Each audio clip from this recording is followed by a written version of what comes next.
My first pet was bought for me when I was still a baby, so I think I was less than 6 weeks old when my granddad bought me a little terrier pup.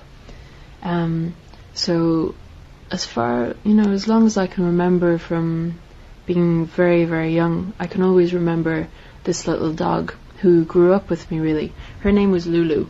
I think my granddad named her.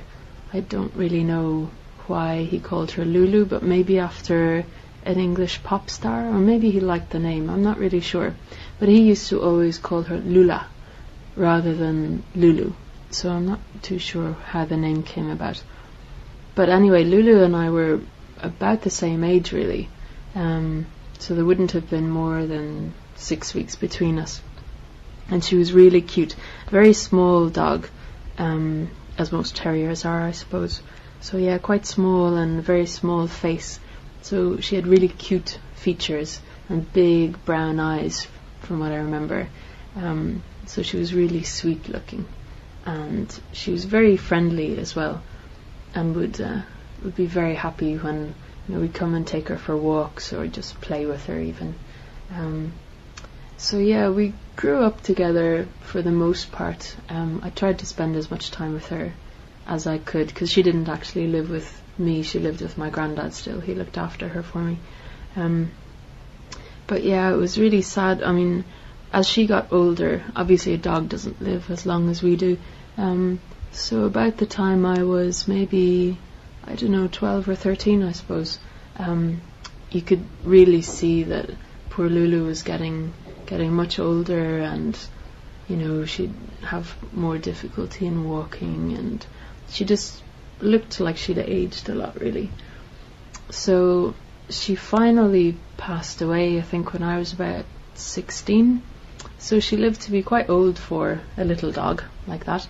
But it was really, really sad, because we'd spent all that time together, and the last few years we'd been living in the same place and everything.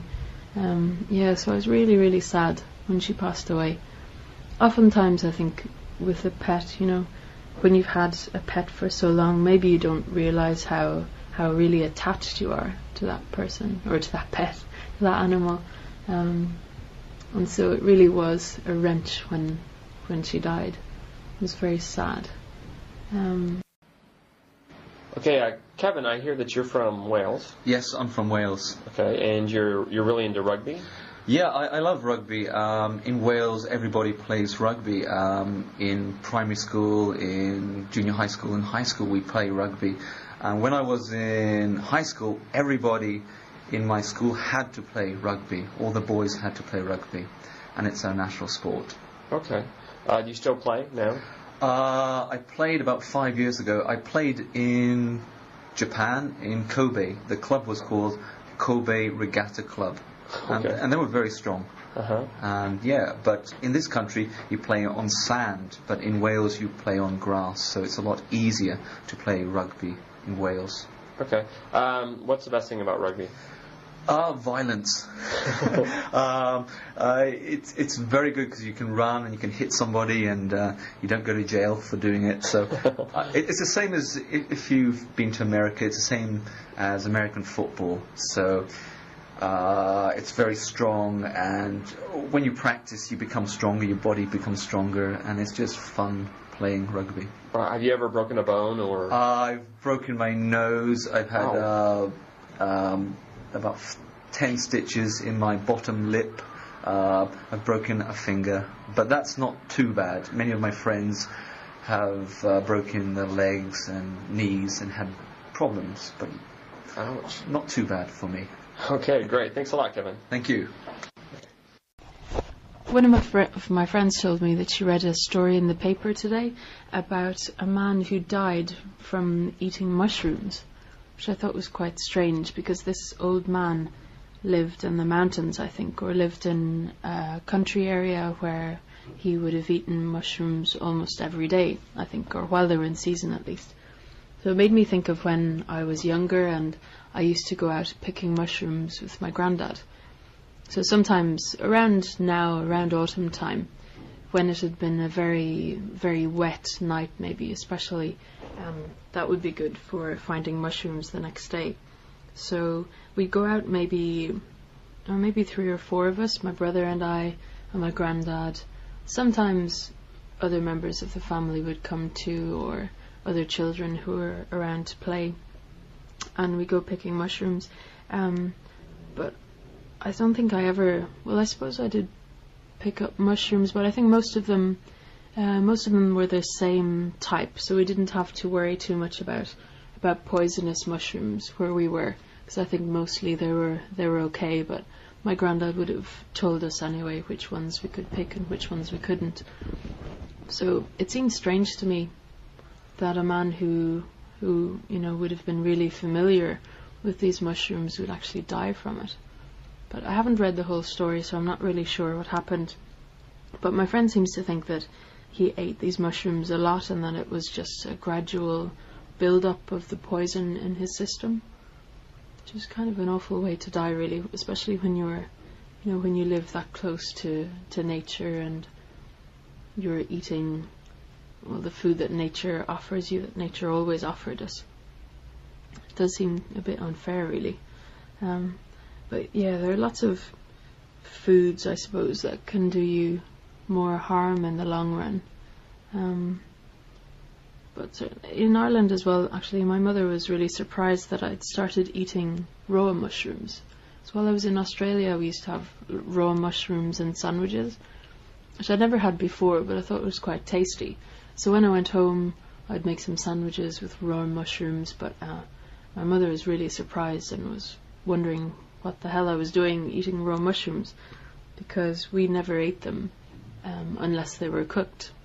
So I suppose that was one way as well of ensuring that they were safe to eat, that maybe, well, my mother seemed to think anyway that raw mushrooms would be quite dangerous.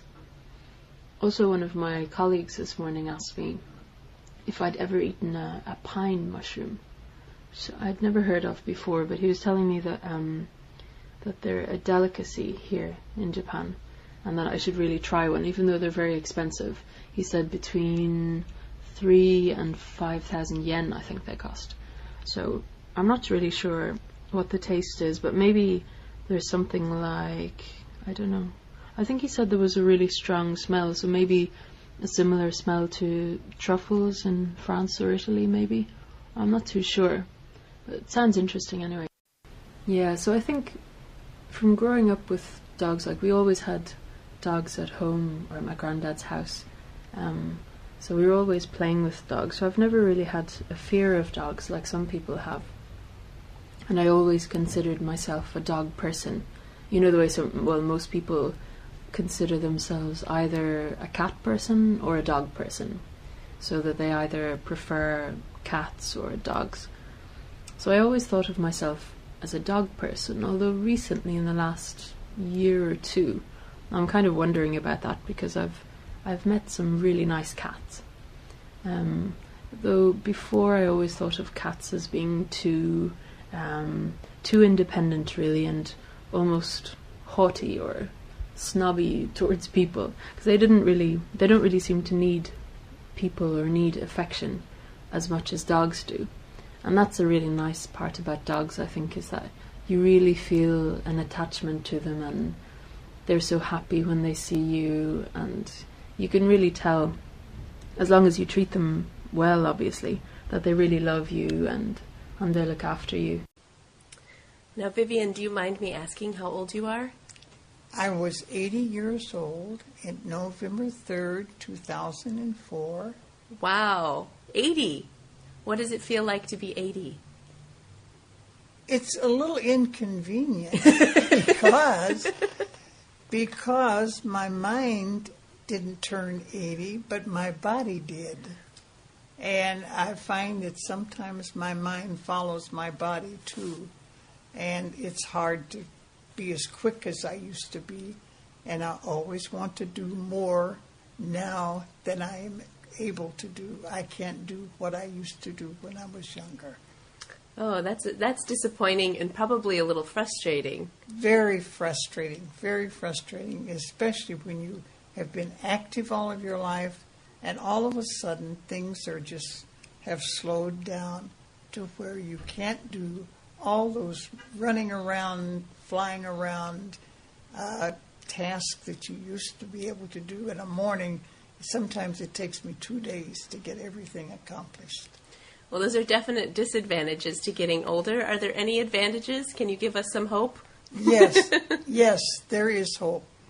You have reached an age where you understand where you have been. I'm very fortunate that I lived in the 1900s.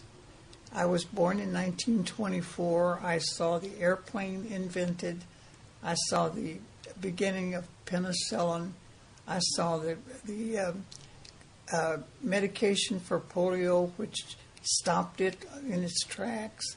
I saw so many things. World War II, I was married in World War II, and my husband went overseas for 2 years during that time. And my first 2 years of marriage was by letters. So it's a good time. 80, you look back on all those things, and you're glad to be part of it, and you begin to understand the changes that are taking place just as they took place when you were young. But you don't come to that realization until you become old. You don't become wiser, you just become more knowledgeable. Well, that doesn't sound so bad.